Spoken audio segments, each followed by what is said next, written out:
Olá pessoal, tudo bem? Meu nome é Ivan Guilhom e eu sou professor de Física e nesse vídeo eu vou apresentar para vocês alguns motivos pelos quais eu acredito que você deve estudar mecânica quântica, física quântica no geral.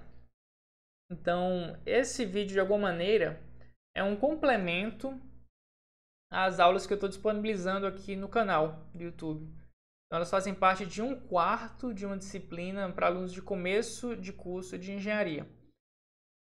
O primeiro motivo que eu acredito que você deve estudar física quântica, se você gosta de física, de ciências naturais em gerais, na verdade é a vontade de conhecer a natureza e de como é que ela funciona. Então, quando você vai para fenômenos microscópicos, em geral, você observa novos aspectos da natureza que não se apresentam de forma tão explícita no mundo macroscópico. Então, em particular, a quantização de certas propriedades. Isso aqui acaba dando nome à teoria, né, física quântica. Isso é diferente de quantificar alguma coisa. Então, uma grandeza quantificada é aquela que você consegue descrever através de um número e que você consegue operar matematicamente a relação entre essa grandeza e outras grandezas físicas. É algo que a física absorveu com grande intensidade no século XVII, Galileu, Newton, e que potencializou, né, o poder preditivo e de controle dessa ciência com os mecanismos naturais e que teve enormes, né, sucessos em termos de descrever fenômenos, controlá-los, né, o que teve um enorme sucesso em termos tecnológicos. Né? Então, esse avanço tecnológico que vem, né, movido pela ciência, né, em grande parte deve esse sucesso a essa descrição matemática dos fenômenos físicos. E essa descrição ela falha em certos limites. Né? Isso acabou sendo desenvolvido no começo do século XX, tanto por baixo quanto por cima. Por cima, coisas muito rápidas, muito maciças, campos gravitacionais extremamente intensos, você precisa de uma descrição de relatividade, ok? Então, coisas muito grandes, muito energéticas falham, certo? E você precisa da teoria do Einstein para descrever esse tipo de fenômeno. E, por outro lado, coisas muito pequenas, né, microscópicas, também começam a falhar essas predições. Então, tipicamente, como eu falei, as grandezas quantizadas, né, elas são não só quantificadas, mas elas são discretas. Né? Você pode estar no primeiro nível de energia, ou no segundo nível, ou no terceiro nível, ou uma projeção de um spin do elétron tem apenas dois valores permitidos. Então, para descrever esse tipo de fenômeno, você precisa de uma nova teoria com um novo paradigma de descrição dos fenômenos, tudo bem? E, por sua vez, a ideia mecanicista que via sendo desenvolvida nos séculos anteriores foi solapada, né, com o princípio da incerteza de Heisenberg, por exemplo. Né? Então, a indeterminação, quando vai descrever uma função de onda, você tem um mapeamento das possibilidades de uma medida, mas não a previsão exata do valor da medida. Então, são coisas aí que são novas para essa descrição da natureza, como a gente conhece. Tudo bem? Então, a vontade de conhecer, eu diria que é o primeiro motivo pelo qual você deve estudar física quântica. O segundo motivo é um motivo mais utilitário. É importante a gente entender que a física quântica ela não é uma teoria descolada do nosso dia a dia.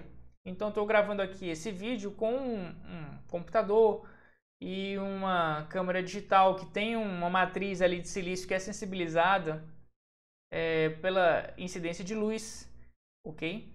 Então, qualquer coisa que tenha a ver com eletrônica, ela é baseada na aplicação de uma lógica. E essa lógica, a gente costuma implementar isso via transistores. Transistores são feitos de semicondutores.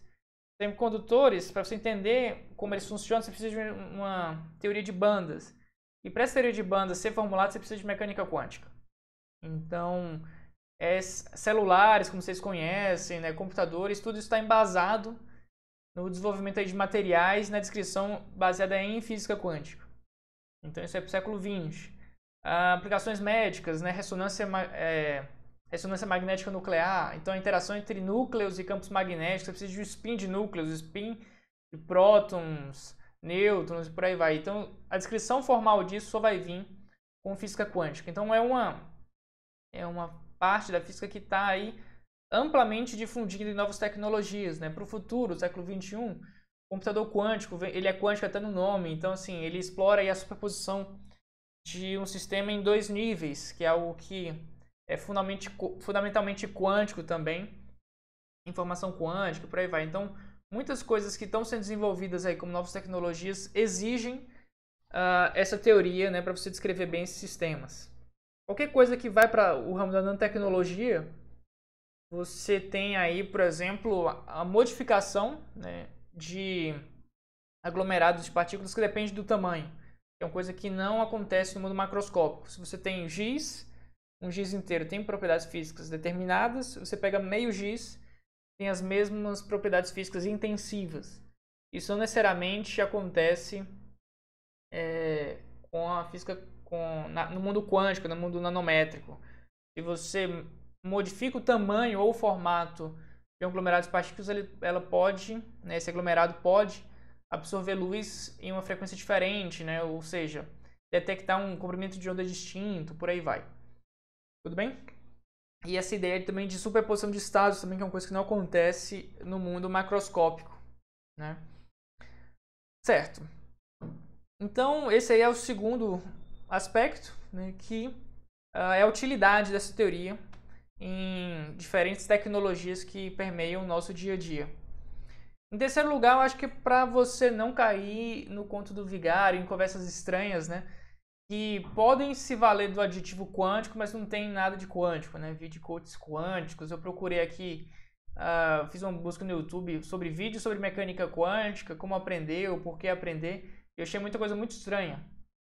Certo? Então, o melhor antídoto que você tem para esse tipo de discurso é você conhecer a teoria, você entender quais são os domínios dela. Então, eu estou longe de ser um cientista e cientificista ou qualquer coisa parecida, mas tem muito discurso aí alheio à ciência que se vende como ciência e coloca assim um aditivo quântico ali, até comercialmente também. Então, partículas quânticas para shampoo, etc.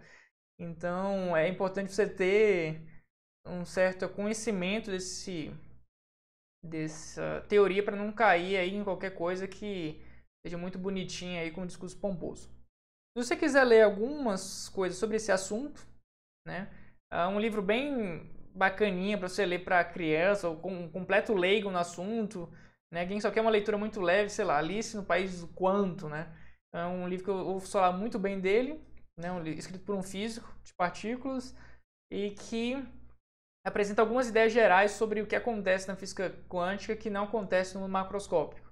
Mas isso é uma leitura assim, bem infantil ainda, bem introdutória. Então não leia jamais um livro desse achando que você com o objetivo de entender mecânica quântica. Entendeu? É basicamente uma leitura relacionada a uma alegoria.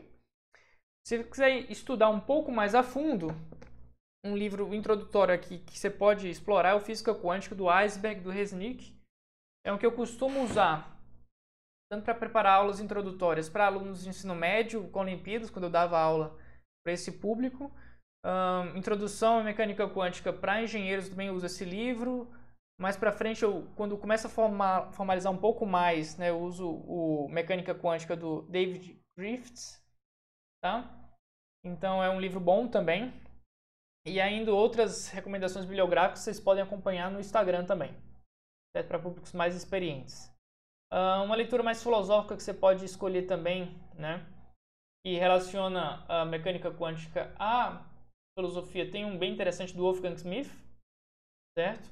E você pode explorar também essa leitura e é bem bacana. Ela é separada, tem uma ou outra coisa perdida, mas tem bastante citações aos físicos que fundaram essa teoria e é como a gente pode interpretar, né, sob um ponto de vista muito mais filosófico. Então, esse tipo de discurso, em geral, é um discurso não tão comum nos físicos, né? A maior parte deles é bastante utilitarista e quer usar a teoria para produzir artigos e continuar investigando, né? E não se preocupa com questões mais metafísicas, ontológicas, né? O que está acontecendo? Tanto por uma questão de interesse, né? Quanto por uma questão de preparação. Então, nem sempre bons físicos têm uma formação filosófica capaz de discutir essas questões. Tudo bem? Eu não pretendo entrar em nenhum dessa discussão a fundo, tá? Mas acredito então que seja esse o meu recado, né? Esses 3 motivos para você conhecer as coisas, para você saber a utilidade, entender essa utilidade, como isso se aplica no seu dia a dia, e 3, para você não cair em qualquer discurso estranho, né? Relacionado à física quântica. Então, ficando por aqui, espero que vocês tenham gostado do vídeo, assistam as aulas que estão disponíveis aí no canal do YouTube, e um grande abraço a todo mundo, até mais!